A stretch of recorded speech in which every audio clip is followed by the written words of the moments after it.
What do the backrooms have to do with climate change, oil production, the stock market, Godzilla, British philosopher Nick Land, Chinese megacities, and the future of mankind? I think the backrooms is an artistic representation of a hyperobject. What's a hyperobject?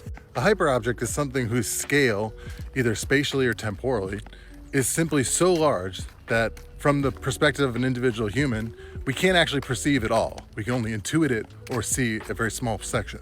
So while we might be able to perceive or see an individual glacier melting or a single oil field, we don't actually see the totality of oil production or the totality of ecological change as a whole. So much like in here, you can only see Godzilla's foot, you actually don't see the entirety of the monster.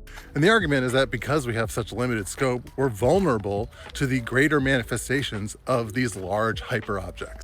And this uncertainty creates a danger for the future of mankind. And I think the backrooms is an artistic representation of these hyperobjects in society. Much like the megastructure in the manga Blame, it too producing a kind of endless human corridor. And structure is seemingly designed for humanity, but it's built at such scale with such crudeness that it feels alien or dissonant to us. And this, I think, is the core fear of the backrooms.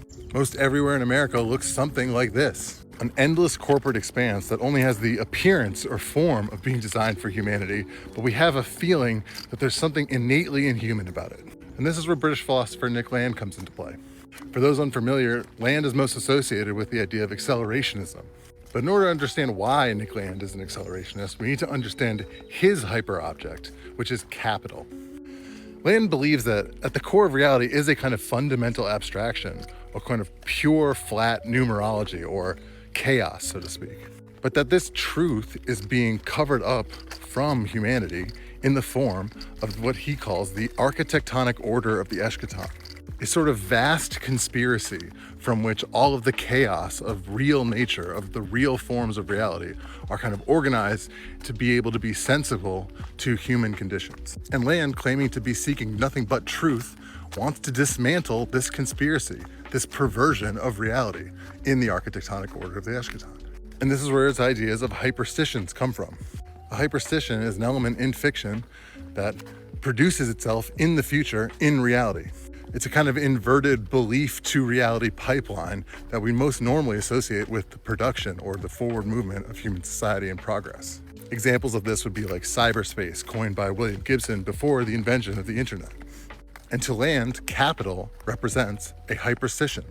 To him, capital is an AI sent to the past from the future to replicate a kind of post-human world.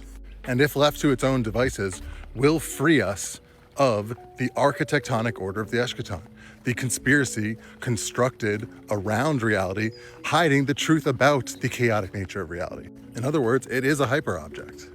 And much like Marx describes capitalism as the anarchy of production, Land believes in unleashing these anarchistic forces to their full extent to emerge in a post-human world, to be closer to the truth of reality. And I think while interesting, Land is fundamentally incorrect. And a criticism of Land's idea of the real reality and the kind of conspiracy architected around reality is identical to Hegel's critique of Immanuel Kant, in that Land's architectonic order of the eschaton and its opposite, the actual real chaotic nature of reality, is identical to the distinction that Kant produces from the nominal realm to the phenomenal realm.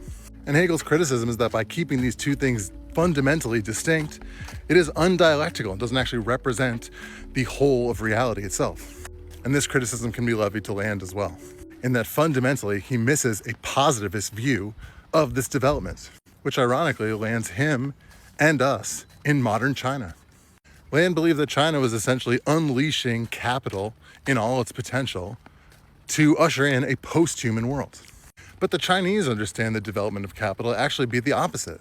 That the kind of global system set up by the United States has ushered in not more anarchistic behavior of global markets, but actually a requirement of more human intervention, a more socialized government of the productive forces.